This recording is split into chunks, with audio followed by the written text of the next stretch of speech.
Before we get started, just a quick note. This video is for general information only and isn't a substitute for advice from your GP or pharmacist. Always follow your prescribed treatment and seek professional guidance for your own situation. Are you or someone you care for taking vitamin B12 supplements or injections? Or perhaps a doctor has recently recommended them?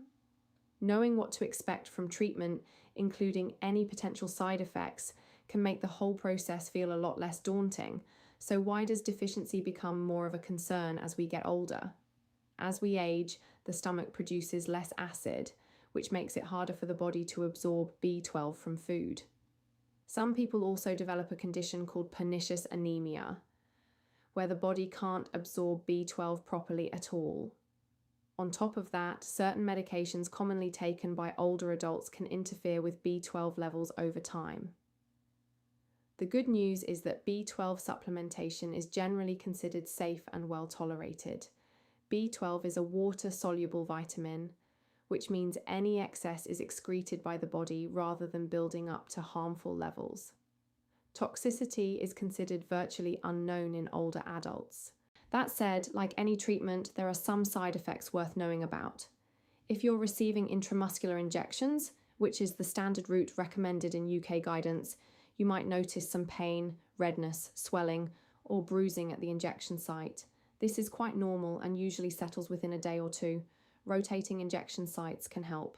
Some people, particularly those taking high-dose oral preparations, may experience mild nausea or gastrointestinal discomfort. Taking B12 with food can help reduce this. Headaches or mild dizziness can also occur, especially when you first start treatment, but these are typically short-lived. One thing that can catch people off guard is a reddish discoloration of the urine. This can happen with hydroxocobalamin injections, the form recommended under UK guidelines, and while it might look alarming, it's completely harmless and temporary. No action is needed, but it's good to know about so it doesn't cause unnecessary worry.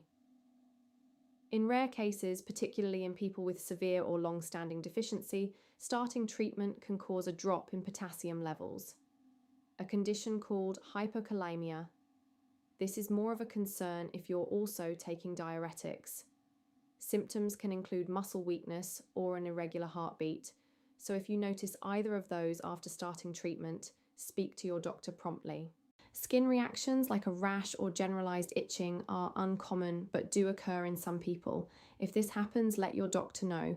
You can also report suspected side effects via the MHRA yellow card scheme at yellowcard.mhra.gov.uk. We'll put the link in the description below. Very rarely, and this is genuinely rare, injectable B12 can cause a serious allergic reaction called anaphylaxis.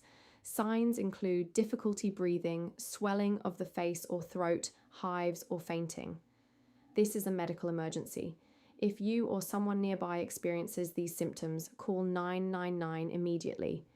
It's also worth knowing that two commonly used medicines in older adults, proton pump inhibitors used for acid reflux and metformin used for type 2 diabetes, can both impair B12 absorption over the long term. If you're on either of these, your healthcare professional may recommend monitoring your B12 levels or switching to injectable treatment. And importantly, don't stop or change any medicines without speaking to your GP or pharmacist first. If neurological symptoms are present, things like tingling, numbness, or problems with balance, treatment needs to be started urgently to help prevent irreversible nerve damage. This is something your healthcare professional will assess and manage. To recap, B12 supplementation in older adults is generally safe, with most side effects being mild and temporary. Serious reactions are rare, but it's important to know the warning signs. If you have any concerns about your treatment, speak with your GP or pharmacist. They're best placed to advise you based on your individual circumstances. We've put links to the NHS B12 deficiency page and the MHRA yellow card scheme in the description below. If you found this helpful, give it a like and subscribe for more straightforward health information. Drop any questions in the comments. We'd love to hear from you.